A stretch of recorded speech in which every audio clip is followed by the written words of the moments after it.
we are talking about lesson 6. We only have one more left in this chapter. We'll cover it tomorrow.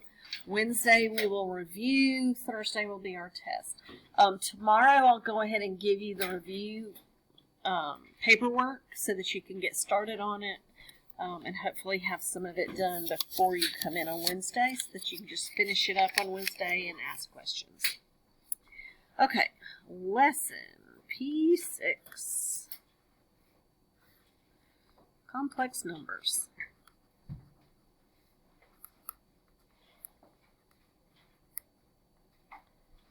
So does that mean like difficult numbers, like they're complex? You heard that term before, complex numbers?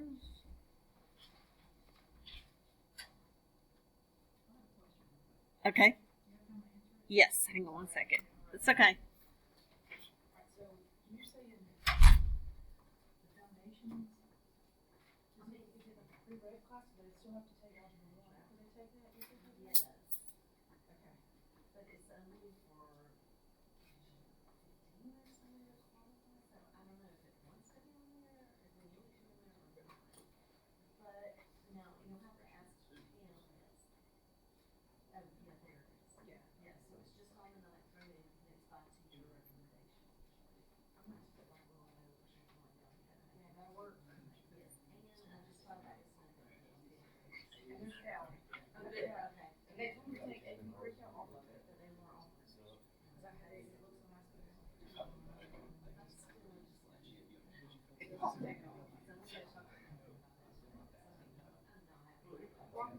I did that wrong. So you think it'll be fine if I just put it? Yes, and I mean, as she does want it on there. Okay. But if it's on here, I would say that it should be on here too. Okay. So the rest of it makes sense? Yes. Because they told me to make something because people should follow this. I'm like, that's kind of confusing.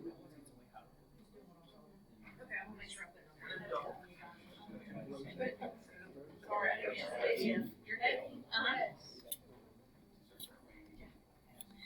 Okay, so the term complex numbers doesn't mean like difficult numbers. In fact, they're usually not very difficult. It's referring to numbers that include imaginary and real. Okay, do you remember imaginary numbers? Do you remember when your math teachers told you can't have a negative under the radical, can't have square root of a negative, and then all of a sudden we went, oh, just kidding, you can. They're just not real numbers. They're called imaginary numbers. Okay, so for example 1. Let's find the solutions to x squared plus 1 equals 0. Okay, what would you do to solve this equation? You won't factor, right? Just have x squared and then a number. So what would you do to solve it? 2 options that I can think of. Alrighty. Subtract 1 from both sides.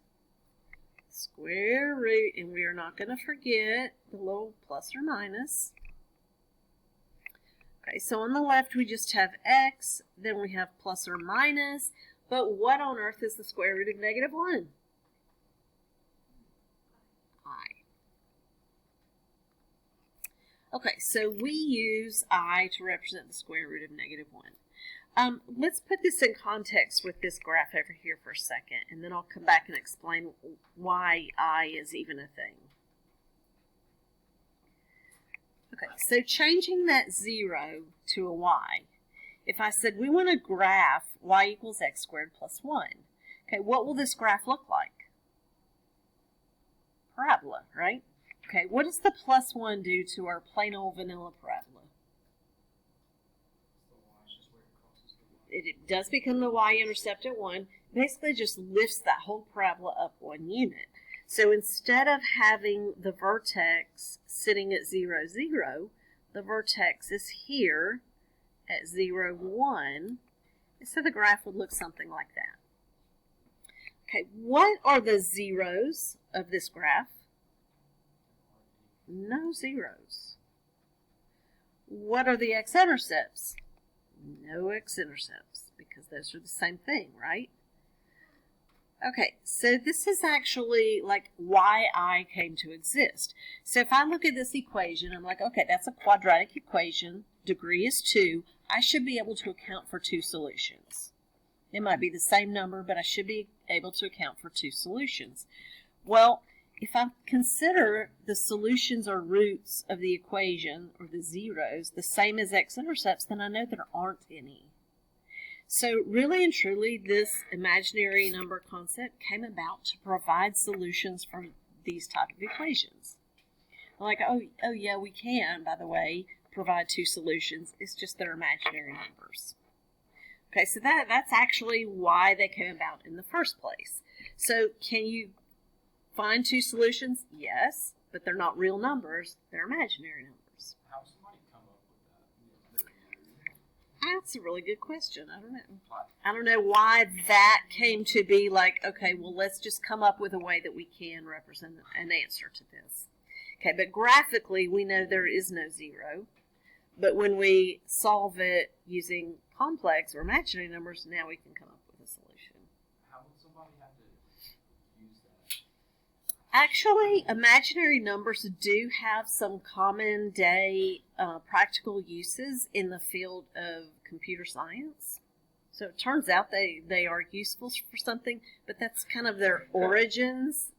That's kind of where they came up. And I have very little knowledge in computer science or programming, so I can't tell you how, but I do know that they have applications.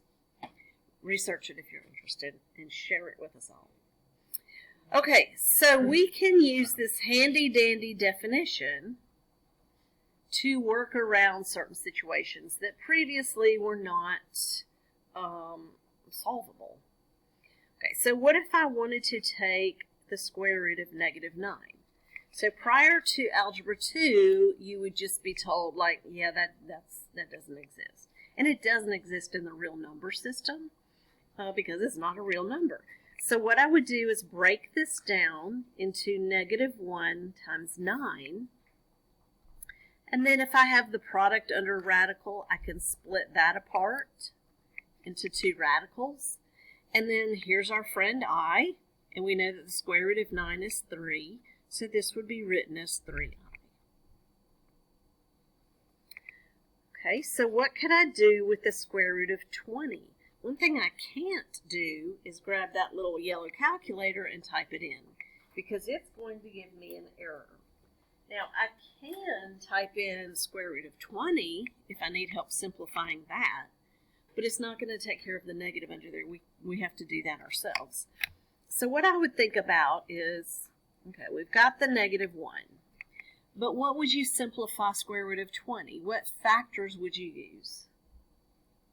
2 and 10, 1 and 20, 4 and 5.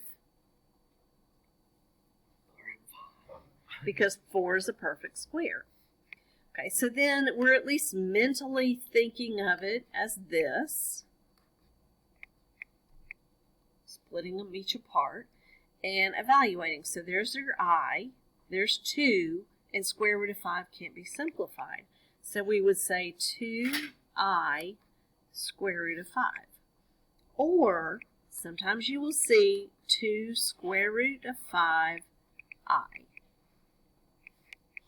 Okay. When you're multiplying, multiplication is commutative. It doesn't matter what order things are written in, you get the same product, right?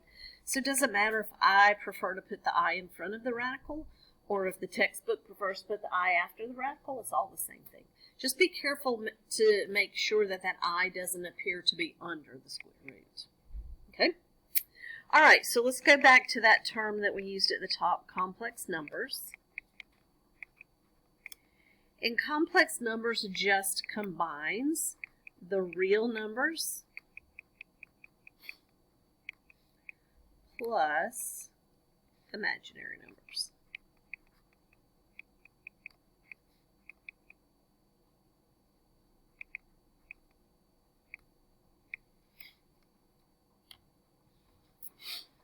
Okay, so complex numbers can be written in the form A plus BI, where this is the real number and this is the imaginary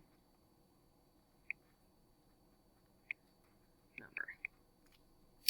Okay, so it has a real and an imaginary component to it.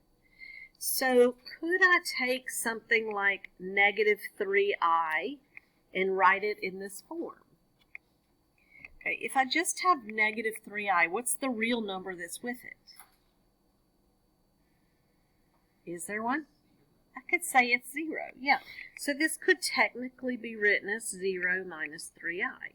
So that would be written as a complex number right there. What if I had just the number 5?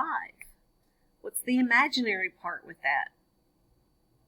0, right? So technically I could say that's 5 plus 0i. And then you might have something that just straight up has both, like negative 7 minus 2i.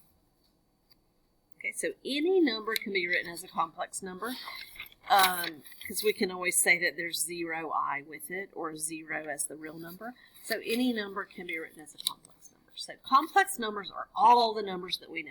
Everything. Like there's no other surprise number out there. That's all of them, the reals and the imaginaries. Okay, so let's just sort of refresh on I and the properties of powers of I.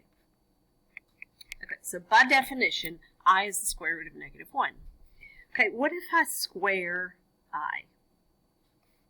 Then that means I would be squaring this square root. Well, what happens when I square a square root? They cancel, right? So I would just have negative 1. Okay, I cubed. Couldn't I write that as I squared times I? Using our exponent rules, 2 plus 1 equals 3. But I squared is negative 1 times I. I could write negative 1 times I as negative I. Stop me if you have a question. Okay, I to the 4. I could write that as I squared times I squared. But I squared is negative 1 times another negative 1. That's just positive 1. Okay, I to the 5. I could write I to the 5 as I to the 4 times I. Our exponent rules tell me that 4 plus 1 should be 5. Okay, but I to the 4, we just simplified that and got 1. And 1 times I is the same thing as I. Okay, bear with me just a little bit longer. I to the 6. What do you think I'm going to use? No. I to the 4 times 2. Why would I? You're right, I could say I to the 5 times I. But what's special and easy about I to the 4? It's 1. So if I can use that, that just simplifies everything. I squared is negative 1. 1 times negative 1 is negative 1. 2 more. I to the 7. What am I going to use? I to the 4 and I to the 3.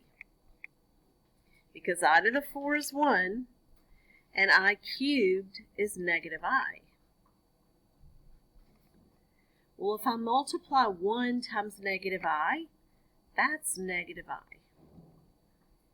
Last one, thank goodness. I to the 8 is I to the 4 times I to the 4. Because 4 plus 4 is 8. But I to the 4 is 1. 1 times 1 is 1. Okay, tell me what you notice. I to the 8 and I to the 4 are the same thing. Okay. I to the 4, I to the 8 are the same. What else? 7 and 3 are the same. 7 and 3 are the same. 6 and 2. Okay. 5 and 5 and 1. Okay, so what could we say is going on here? 8. It's a repeating pattern. Okay. So, if you didn't already notice, which I'm sure you remember from Algebra 2, right there kind of is our cutoff of the pattern. So this totally repeats. So if I were to do I through 12 down here, I would just see a repeat of the same 4 answers. I have I, negative 1, negative I, 1. I, negative 1, negative I, 1. And it will continue forever. Okay, so let's go ahead and put this pattern on our formula sheet so you don't forget. It's the only thing we're going to add to it today. So let's put these 4 things and then we'll use them some.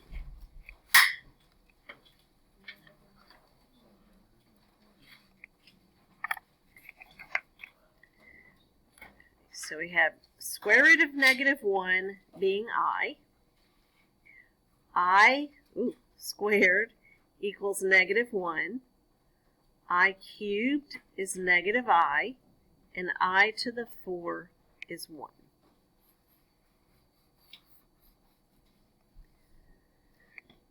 And those 4 things are the only answer of I to any power, because they just keep repeating.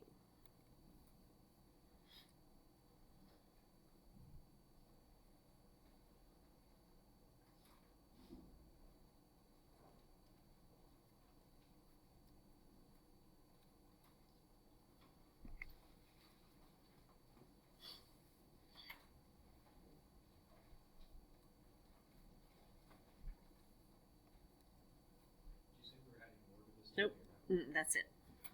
So you can put it back when you're done.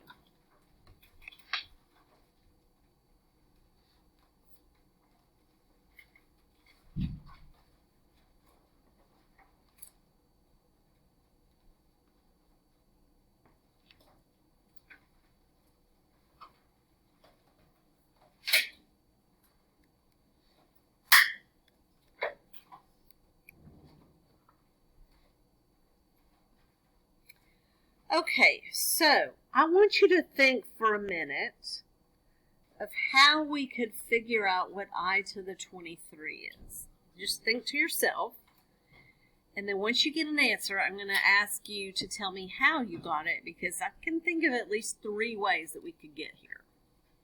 Okay, so once you get your answer, think about how did you process that? What did you do?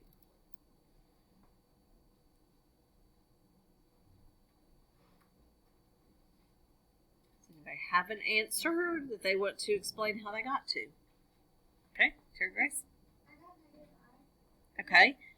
You divide it by 4 and then find the remainder, and then that's split. Okay. All right. So she took the exponent 23 and divided it by 4. Why is she dividing by 4? Because go back to our pattern. If the exponent divides evenly by 4, what's it going to equal? 1. So if the exponent divides evenly by 4, we know it's going to be 1. So basically, she's seeing where it falls in this pattern. Okay, so when you divide 23 by 4,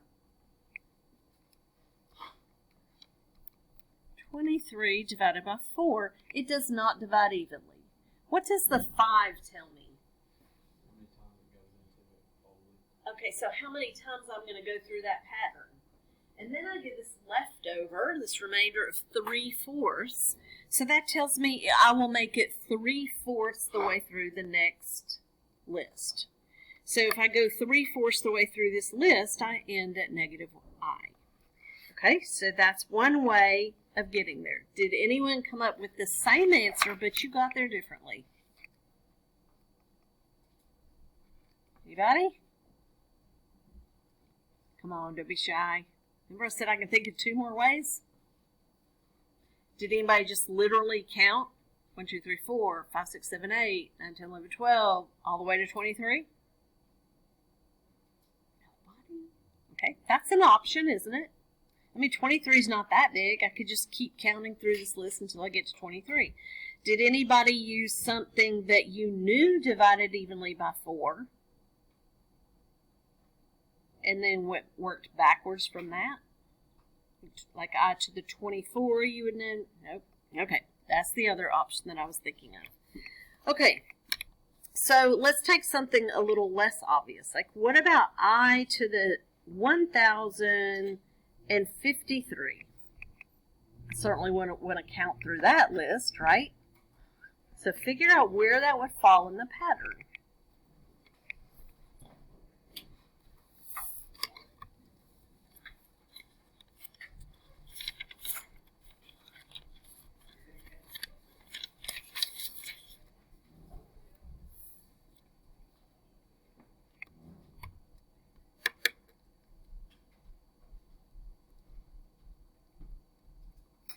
Anybody want to share? Aye. Anybody agree? I see a bunch of yeses. All right, let's check it. So I would take 1053. And first thing I want to know, well, does it divide by 4? Because if it divides by 4, then my answer is 1. It doesn't. That means if I were counting, I would go through that list 263 times. No, thank you. And then have 1/4 of the list to go back through. So if I go through 1/4 of the way, I would be at that top one, which is I. Perfect. Okay, one more just for the fun of it. What about I to the 186?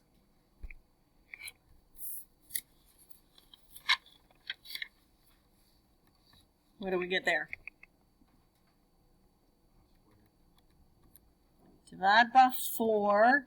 And we get that 0.5, which means I would go halfway through the list. And what's halfway through the list? Which is -1. So that would equal -1. Okay, question on that. Do you remember that from Algebra 2? Sort of, yes. Okay, this might be the easiest thing that we're going to do all semester. This next example. And I'm not even being sarcastic here. We're going to add and subtract complex numbers. She said what?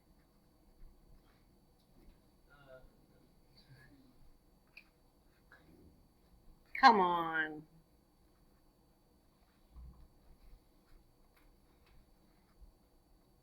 Okay. 2 complex numbers, we are adding them. So this is nothing more than looking for like terms. Well, in other words, are there 2 real numbers? Yes, add them together. Are there 2 imaginary numbers? Yes, add those together. So I have 7 plus 4, 11. I have 2 imaginary numbers, -3i plus -8i, and I get -11i. Can I combine those to be 22i or 0i if you add 11 minus 11? No, they're not like terms. Just like if this had a radical with it, they would not be like terms either. So we stop there and that's it. Okay, subtraction. -2 minus I, subtract 8 minus 3i. Okay, so when I subtract, what am I really doing with this minus here? Distribute that negative to both of those. So that gives me -2 minus I minus 8 plus 3i. Okay, so we're going to look for like terms. -2 minus 8 is -10. -I plus 3i is 2i. No like terms, so we're done. Easy enough. Okay, what about this one? -1 plus I plus 7 minus square root of 5i.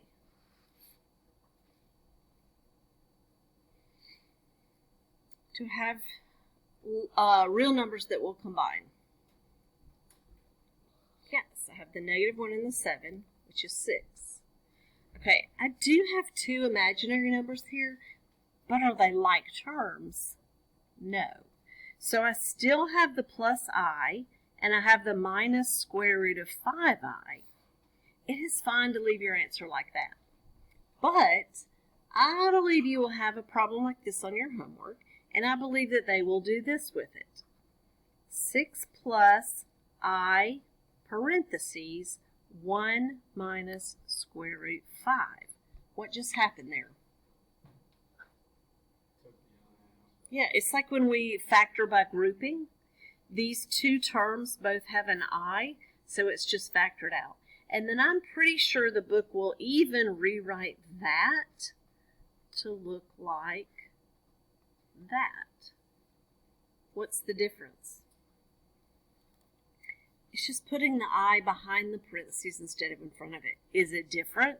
No, because multiplication is commutative, right? Doesn't matter what order we put it in, we get the same thing. So it is fine to leave your answer any one of those three ways. But if you're checking the back of the book and it looks like this, you just need to know that that's the same and that is the same thing as well. Okay? Question on that. Okay, that's example 3. Let's multiply two of these things together. Let's take 2 plus 3i and multiply by 2 minus 3i. Okay, so this is no different than if these were x's instead of i's. We're going to distribute or FOIL. So I would get 4 minus 6i plus 6i minus 9i squared. Okay, the negative 6i and positive 6i, those are just going to be a 0. And I have 4 minus 9i squared. But what does I squared equal? Negative 1. So I will replace I squared with negative 1. So that becomes 4 plus 9, which is 13. Question on that. Okay, so let me show you one thing that I see people doing that is wrong. They will cancel these out, but then say, but there's this negative and then this negative, so don't those become plus 9i squared? Why is that not the case? There's a negative here, then a negative here. Why does that not become plus?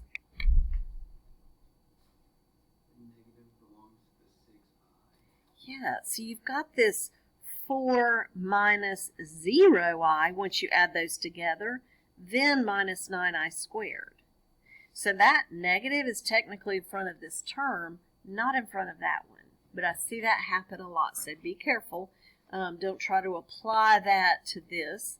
Just take that term as it is and take that term as it is and then combine them. Okay. So these two things here, do those make you think of some factoring that we did? Remember when we factored something like that? And it factored into x plus 3 and x minus 3? Because when you FOIL or distribute that, those 3 x's in the middle cancel out, and we just end up with those two. That's kind of what happened here. Okay, these two things and these two things are called conjugates. And this term, have you heard that term before? Yes, no, maybe so. Are conjugates. And so this term is important because we're going to use those in a minute to simplify certain types of fractions. So how would you describe these to me? Are they opposites of each other? Not exactly. What is opposite then? Only the sign in the middle. Okay, so I can't say, oh, for a conjugate, just take the opposite of everything, because that's not true. It's only the sign in the middle that is opposite. Okay? All right, so conjugates will be important. Okay, before we get to that, though, let's take a look at a problem that is actually not imaginary, but it's prepping us for a situation that will be imaginary. Well, the situation isn't imaginary. The situation is real. Imaginary numbers. Okay, what type of fraction is this?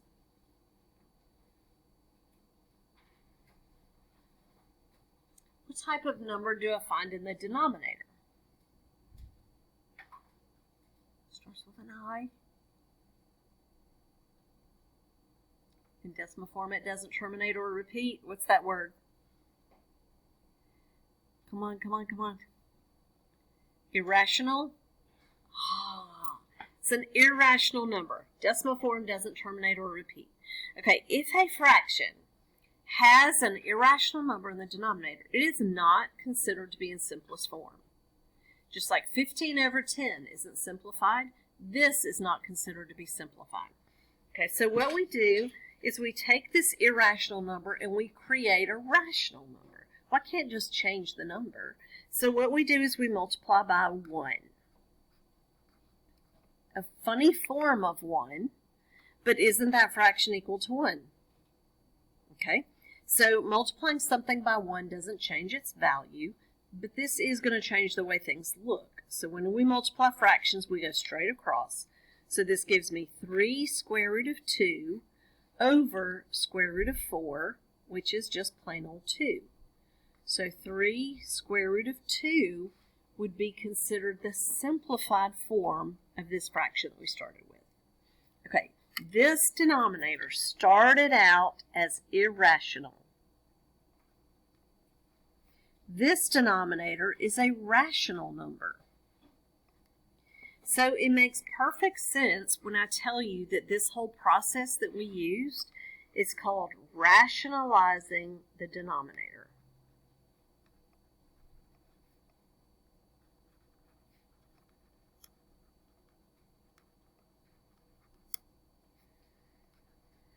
Okay, so what we just did there is rationalizing the denominator. Because we took a denominator that started out irrational, we did this little magic move here, and we got a rational number in the denominator now.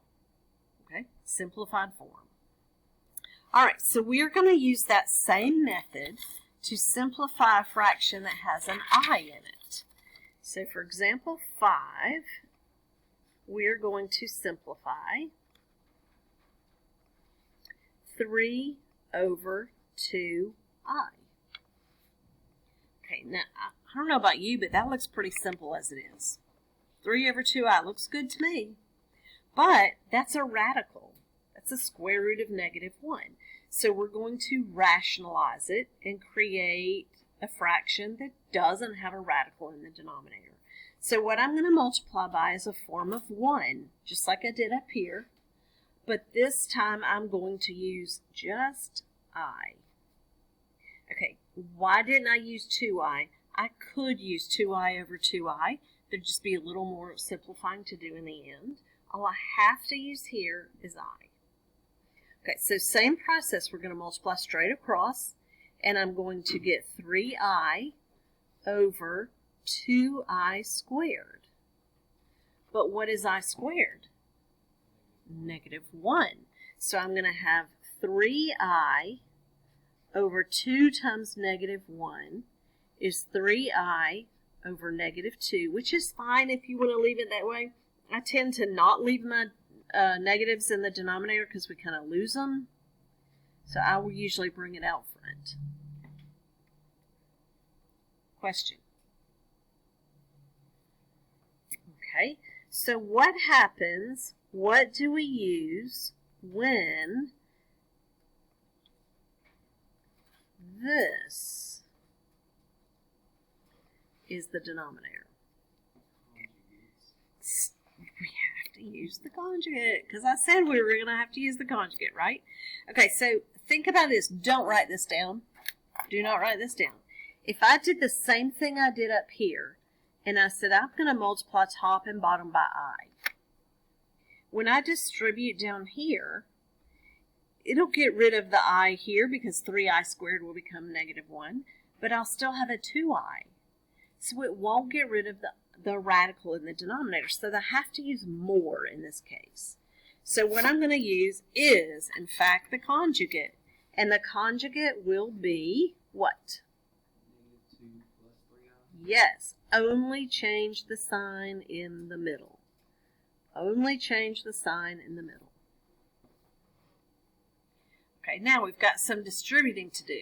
Across the top and across the bottom. So let's go. 5 times negative 2 is negative 10. 5 times 3i, 15i. I times negative 2, negative 2i. I times 3i, 3i. 8i squared over positive 4 minus 6i plus 6i minus 9i squared. Everybody okay with that? Okay, and the whole reason we used the conjugate was because of this right here.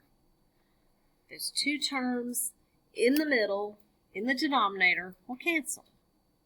And I squared, that's not going to be an I anymore, right? Because I squared is negative 1. So it essentially gets rid of the radical in the denominator. So that is the whole purpose of the conjugate right there. Okay, up top, I can add these two in the middle and get 13i. And then what was I squared? Negative 1, so that becomes a minus 3 over 4 minus 9 times negative 1 becomes plus 9. Okay, so now I have these like terms, negative 10, negative 3, plus 13i. Oh my goodness, this never happens. Everything has a 13. Can I reduce it? Yes, it all divides by 13, so I end up with negative 1 plus 1i over 1, which I'm not going to write in, but you can if you want to. That's it. Okay, what if I had this? Negative 13 plus 5i over 13. Could that be simplified?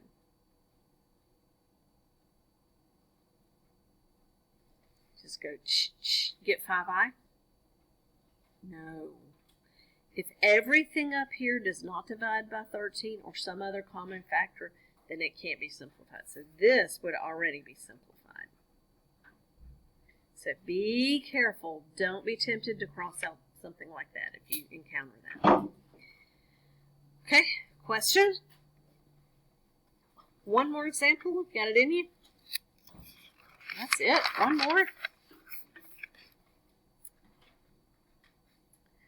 Okay, we are going to solve x squared plus x plus 1 is 0. It looks so easy, doesn't it? Okay, you want to try to factor? Shall we? What will go up top? 1 times 1. What would go on the bottom? What numbers would work?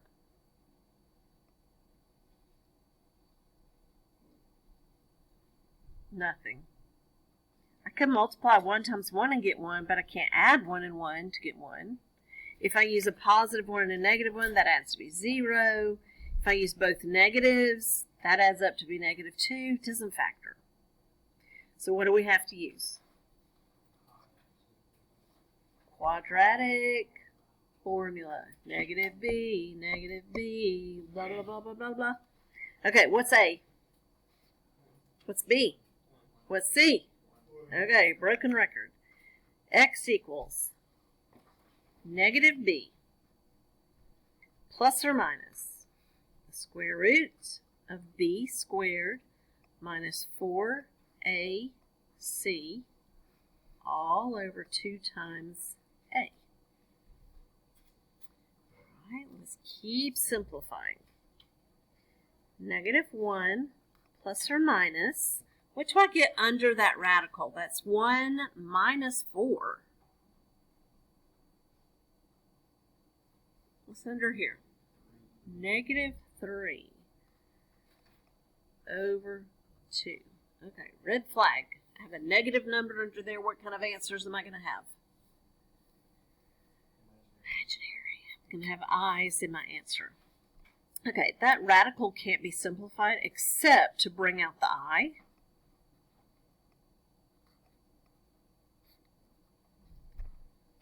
Okay, or negative 1 plus or minus square root of 3i over 2. Okay, so that's fine. That's perfectly acceptable. But if you are checking the textbook, it might look like this. -1/2 plus or minus square root of 3 over 2 times I. Do you see where that answer comes from? Anybody have questions on that? So it's fine. I don't care on a test or a quiz. I don't care which format you use. But you do need to know that they're the same. So if you're leaving your answer like this and it looks like this, then you know you're cool. You got it right. Same thing. Question? That's it. Okay, so your homework is on the agenda. And this homework is due tomorrow. So that we did the whole lesson today. We will do all of 7 tomorrow, review Wednesday, test Thursday. Okay. All this week I'm available 4th block and after school if you need some help or just want to come in and work on your review or whatever. Okay. All right, you have loads of time to work on your homework.